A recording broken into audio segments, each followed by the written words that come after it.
We have a new report from HP Basketball. One Western Conference team not in contention is said to be interested in Ace Bailey and trying to find ways to move up to get him. That team has some assets the Sixers would probably like, but aren't going to be wowed by.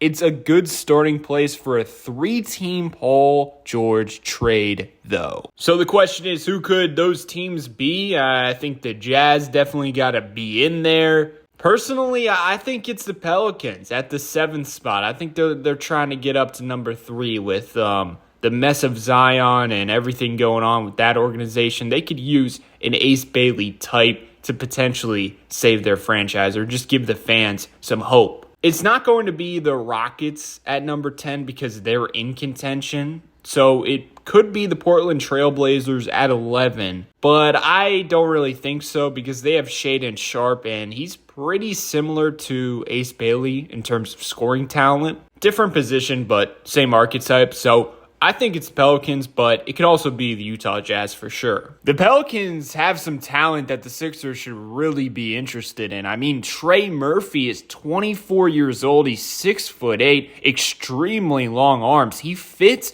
into the young core of Maxey McCain. But also, he's proven that he can play in the playoffs when the Pelicans made the playoffs a couple years ago. So he fits with Paul George and also Joel Embiid too. Last season in 53 games for them, he averaged 21.2 points, 45% from the field. He shot 8 3-pointers per game, 36.1%. And over his career, he shoots 6.2 3-pointers per game, 38%. And I think he's one of those players that is an upward trajectory. He's getting better and better. Like, he's not at a stalemate in his career, and maybe in a new home, he becomes even more valuable. I don't think he's going to be averaging 20 plus for the Sixers, but as a floor spacer, I mean, he might be one of the best in the league. He also averaged 3.5 assists per game, 1.1 steals per game. So he's definitely one of the more intriguing targets if the Sixers were to move back. I need someone to let me know if the Sixers on draft night can trade Andre Drummond, Kelly Oubre, Eric Gordon. They're all on player options and they're in the last year of their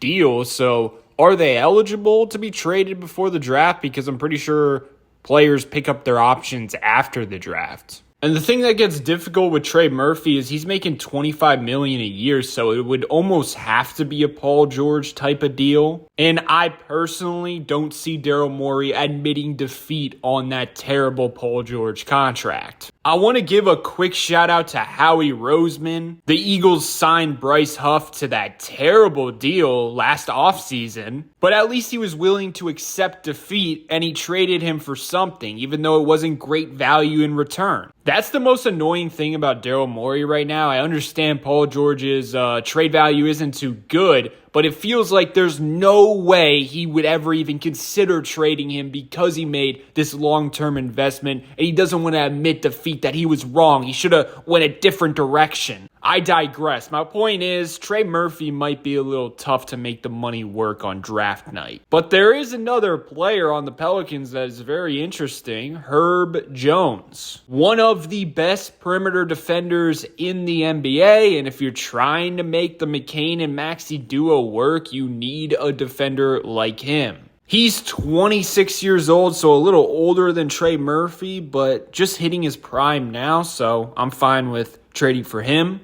He made the first team all-defense in the 2023-24 season. He was also 5th in Defensive Player of the Year voting. He also shot 41% from 3 on 3.6 attempts during that year, but he does tend to be inconsistent in that area. For instance, he shot 30.6% last season, and then the year before his all-defense season, he shot 33.5%. But getting him does fill that archetype that the Sixers have been missing since prime Ben Simmons left us. We know who's going to be guarding the best player on the opposing team, and we know he can be quite effective. I mean, just look at the impact that Alex Caruso is having with the Oklahoma City Thunder. If he wasn't on the team, they would have lost to Denver in the second round. There's no doubt about it. He's that type of defender Herb Jones is. So yeah, would you be interested in either of those targets? Let me know your thoughts below in the comments section. Leave a like and subscribe and check out my other videos. Peace out.